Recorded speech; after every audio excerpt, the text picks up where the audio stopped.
خب بیننده عزیز، من بسیار خرسندم که شما در صفحه یوتیوب کانال، فیسبوک و اینستاگرام ما هستیم. ما در همین راهروی نزدیک دریای دوشنبه با فاصله 2 متر دوری با بابای عبدالرحمن صحبت میکنیم که ابوریحان معذرت با بابای ابوریحان 88 یا 77 من فکرم که شما رنگ من هم میگید که نو 60 بابا، ولی برای چی میگن که 88 ولی باور نمیکنن، همش خودشون کوتاهک برای ما قصه میکنن. خب بابا ابوریحان، شما هر روز در همین راه رو قدم میزنید و برای چی میبروین؟ یکم کم وزیر بدن آدم حرکت نکنه بعد کم میمونی 30 سال رفتن در. آها. هر روز میبرین؟ هر روز. وقت و ساعت انیق داره؟ نه همین که خوش آمد بگاه میگوزی های سهره. این خیلی لباسای رسمی که برآمدن برای چی؟ لباسای رسمی خطی برآمدیم انا مثلا میگیم ترتیباتی شد موافق طبع آدم هست. یعنی آدم از خونه بیرون برآمد حتما باید لباسی تمیز پوشه. شما چرا اینقدر گرفتار میتوفتید؟ وقتی که من میدیدم نگاهتون سوی دریا بود، خیلی گرفتار. برای چی؟ در چی خیال بودید؟ من خیالی همون سردکی بسیاری وقت پرسال همین میومد لبای دریا میشت. کی میشیشت؟ همون بچه کسل روحی بود پسرمون اومده همین لبی دریا در هیچ هم که بیگو میکرده افتاب میزنه را خونه دن یعنی همه یعنی تاب دیلش لبی دریا بود. هر وقت ما همین میام نگاه میکنم همین دریا پیدا پاتوک چند ساله بود پسرتون؟ 34. چند وقت شد گمش کردین؟ 12 روز. در جستجو هست عکسش؟ هیچی جواب نیست. چند فرزند دارین در جمع؟ فرزند 8 9 پسر 5 دختر. پدر قهرمان. رفیق داشتین در سیروز یا نه؟ انا میگم چه سرمام و چمپیون بود. چند کرتا چمپیون. همون یکی بیماری روحی بود. ابی راسیا در رفت خیلی چیز کمی کسل خطی گرفته آوردنش 12 ساله همین کنترلی خونه دا بداد نگاه بینش میکرده.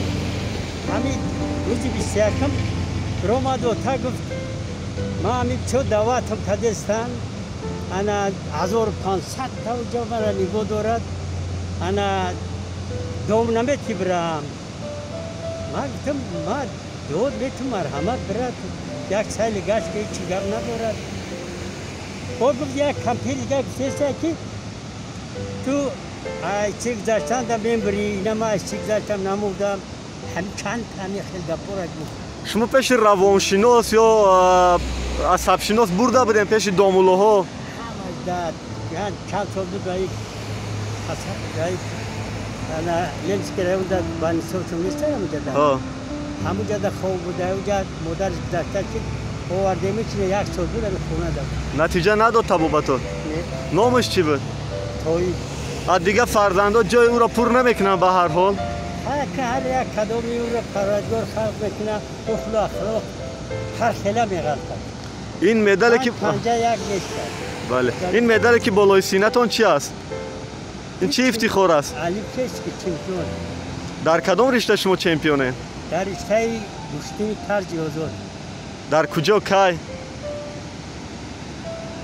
آن سرمن ولی سنت پترزبورگ زندگی میکنه 31 سال باز آموزه ده همون ایران در میرود گشتی میگیره همین چمپیونات علی کش که ده دو یکم میگیره. بعد میگن که استاد کیه؟ میگه پدرم. گفت پیچ این اون باید پیچ از خودت او رو باید. بعد همین ژورنالیست مجنرات میدوست است علی میگفتنی همین را یک 7 سال پیش بعد آورد مرا تقدیم کرد. خودتون هم در میدان گشتنگیری کردگی؟ نه چند کرتا چمپیونی سایز اومده. چند کرت؟ 5 کرت چمپیونی سایز. در میدان‌های گشتنی ملی چی؟ در میدان‌های گشتنی ملی ولی چیکار ما خود میبینم پرکون دمی غلطه شما از گوشتینگیرای معروفی همون دوره با کی گوشتین گرفتگی؟ همو وزنی 65 بودم و همو 100 کیلو قدم میدیم سایمومی رحیموف که دوست بودن یا نه؟ همو چوگردی دست پروری ما سایمومی رحیموف سایمون رحیمو باز که از شاگرداتون کی رو افتخار میکنه؟ های جد یک کتوی وای بود کورهای انا داخلی کلوب دابد انا اگه کور سالیسی معنی همی کنه باید روشدگی یا دوستو انا نوموشون اگه کم خیلی وای گذاشته شده های اول پالوان میگفتن وای چوگردی با یکم چوگردی که سال 57 دست پرور خودم بود وای هم گذاشته شد او من حوضر همون انا شاگردایی که ما دست پرور داشتم یکم تا حیات دلیست بابا جان در همین دوره که مردم قسمی زیادش در خانه ها نشستن و تعطیل است و بعضی ها از ضرورت به کار و به کوچه میبرویند شما با مردم یک جمله که از تجربتون بگین که مثلا دوره بعد جنگ بزرگ وطنی را گذروندین دوره جنگ شهروندی را گذروندین از اون تجربه هاتون یک دو جمله برای مردم بگین اون حرفای تسلی بخش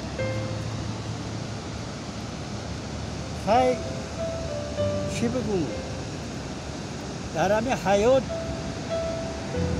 حیات همین چندی که همین پروردگار با ما قوت درمان داد همین را عدیل صف کار کردیم او برون شور گرفتیم سلامتی گرفتیم دولتمند سوالتمند شدیم پروردگار همین را تازگی با ما بخشید با دیگرها چی میگیم با اونایی که ما را میبینن؟ دیگرها را میگم ای باری خدای عرض کرسی 6 چیز به ما عطا کریستی علم و عمل و فراغ دستی ایمان و امان تندرستی و همه جوانان من خواهان تندرستی هست سلامت باشین خدا کنه که پسرچتون بیاید به دیدارتون نزدیکترین روز بخشش خلال رسونده سلامت باشین آمین و رب العالمین